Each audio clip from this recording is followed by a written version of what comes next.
More on the story. We're joined from Montreal by Mathieu Dion of Bloomberg News. He's written a piece that summarizes what is going on in the mining and mineral exploration sector. And Matthew, at least 7 companies, I believe, have announced partial shutdowns or in some cases even evacuations.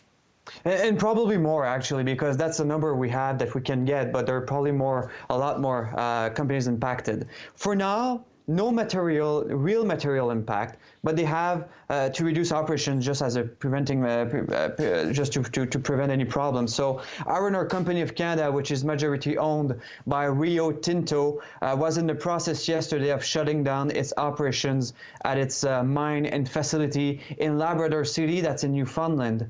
But the company uses a 400-kilometer railway that's in Quebec, and this railway is impacted by smoke hazards and wildfires. Some telecommunications infrastructures were impacted, power lines also along the track. So that's one example. We have another one. Champion Iron is facing the same kind of situation, saying it expects material delays in iron ore sales due to railway service interruptions. But there are a lot more. In the northern Abitibi region, Hecla Mining suspended operations at the Kaza Barardi gold mine due to an emergency order from the provincial government prohibiting access to lands impacted by forest fires, which is in the most part of the province, actually. The gold producer Agnico Eagle had reduced operations until Monday. Now, everything is back to normal, but explorations activities are suspended.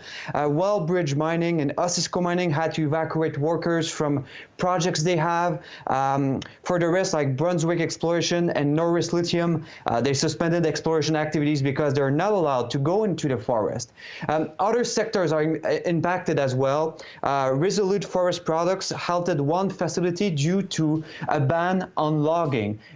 Obviously, you're not going to log into the forest right now with everything going on. So every company that has operations up north in Quebec is on high alert right now. Are things getting better? We know that firefighters from around the world are pitching in to help. The Canadian Army is there as well. What are we hearing about the battle against these fires?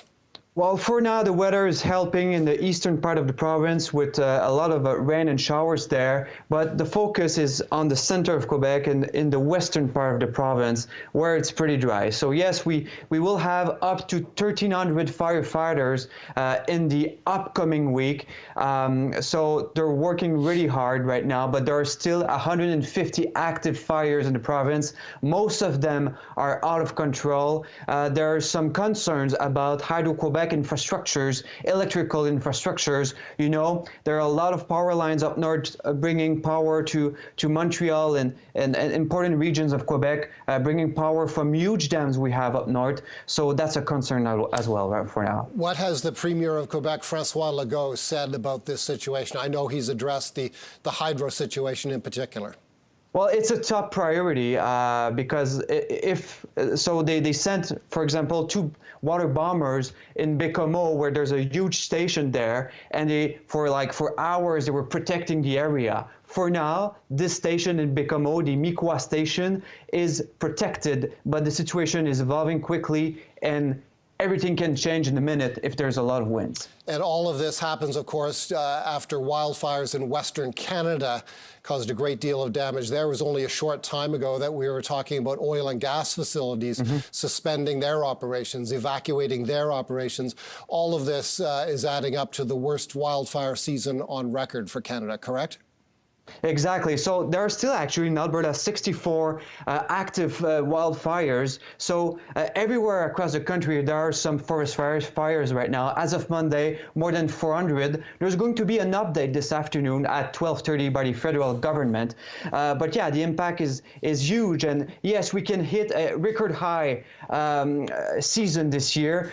In 2014, 4.5 million hectares of land were burnt down by wildfires, but that was until the end of September. We're only at the beginning of June, and already there's 3.3 million hectares of land that has been burnt so far. So we should hit a record high number of wildfires this year, and climate change has probably something to do with that.